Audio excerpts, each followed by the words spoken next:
remercie et vous félicite d'avoir répondu à notre appel pour prendre part au séminaire national des femmes travailleuses de la CSTB sur le thème « Femmes travailleuses du Bénin, lève-toi pour relever 3 défis ».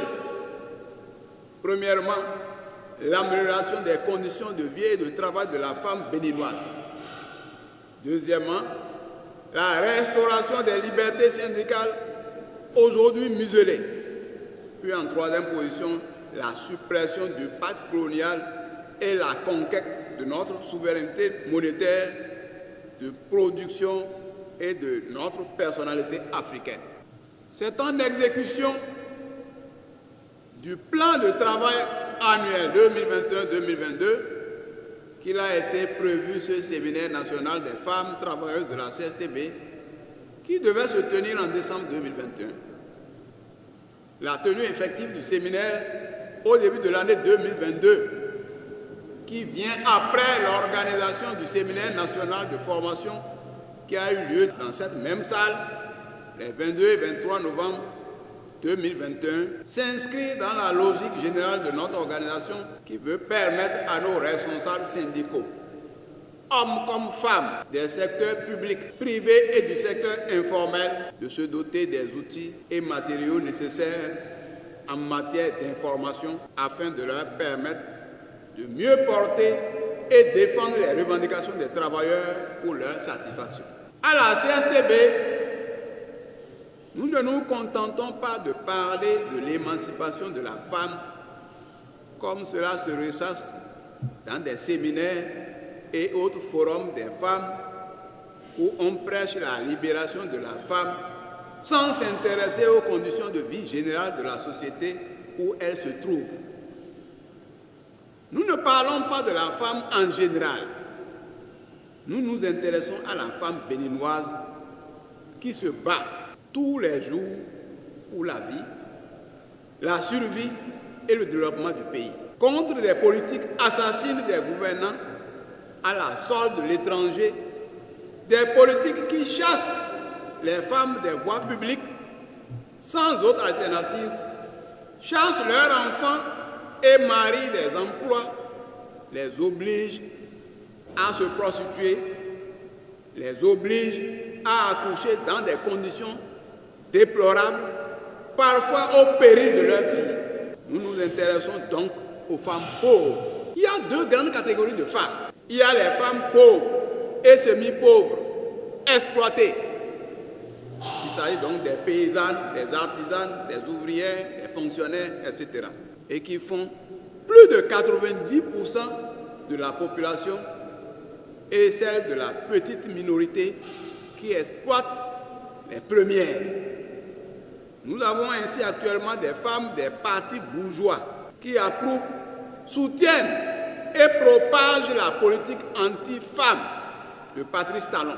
C'est-à-dire qu'il ne suffit pas d'être femme, c'est-à-dire de sexe féminin, pour vouloir du bien-être des femmes.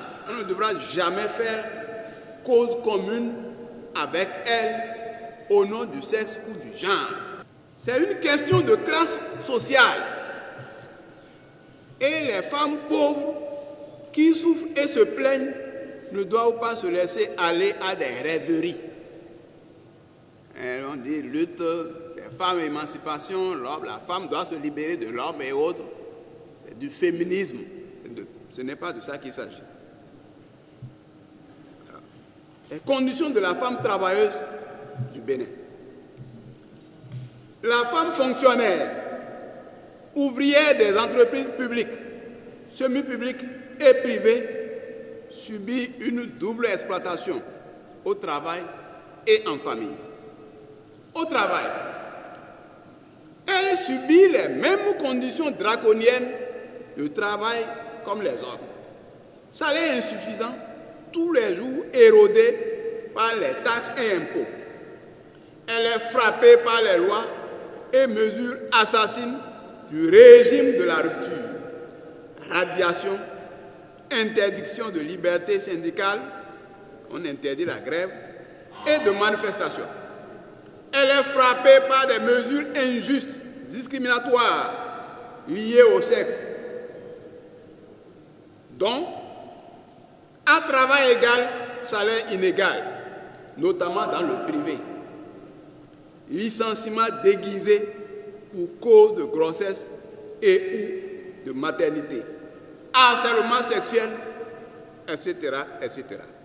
La femme au foyer, après avoir travaillé dans les mêmes conditions que les hommes, au service dans des conditions difficiles, se retrouve encore à la maison pour faire face aux tâches ménagères. C'est elle qui doit tout faire. Il faut faire la cuisine dans des conditions difficiles, sans compter le poids de la société.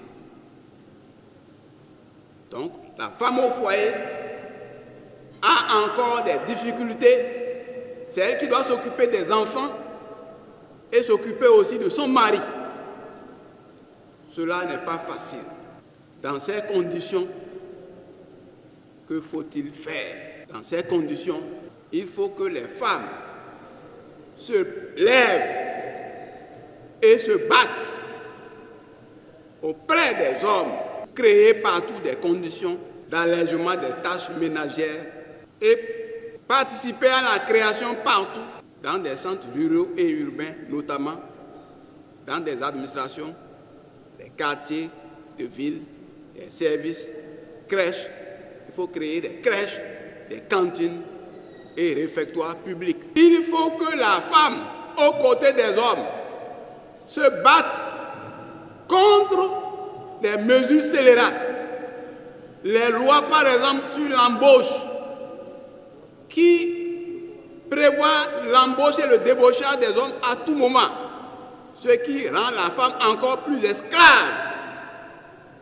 Il faut que la femme se batte aux côtés des hommes pour le développement de notre pays, pour la création des conditions les meilleures pour qu'à cette étape, l'État puisse procéder à un rapide équipement de tous les foyers de matériel électroménager, cuisinières à gaz, lave-linge, lave-vaisselle, etc., de façon à alléger les tâches domestiques. Voilà un certain nombre de conditions qui nécessitent que hommes et femmes se mettent ensemble pour se battre pour la libération de l'homme et de la femme et pour l'amélioration des conditions de vie particulières de la femme.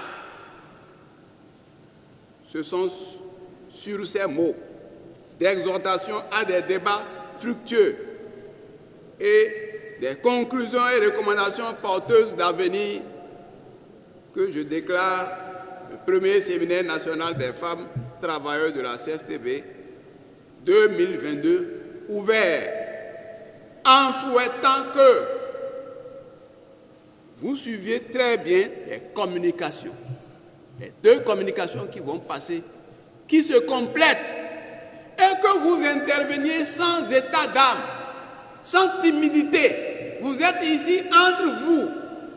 C'est des camarades travailleuses de la CSTB, venus des syndicats, venus des ministères, venus des sociétés, venus des départements, venus de tout le pays. Vous avez donc intérêt à échanger sans timidité et aboutir à des conclusions dans des conditions difficiles. Vous entendez parler, par exemple, aujourd'hui, le gouvernement, après nos différentes pressions, parle d'augmentation de salaire, de revalorisation de salaire, sans dire exactement quel est le contenu. Dans tous les cas, il faut que partout vous restiez mobilisés auprès des hommes pour que cette revalorisation soit substantielle.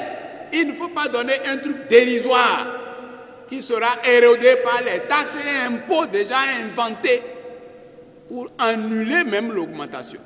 Dans tous les cas, on attend l'augmentation de pied ferme et il faut qu'on se mobilise pour aller dans ce sens-là.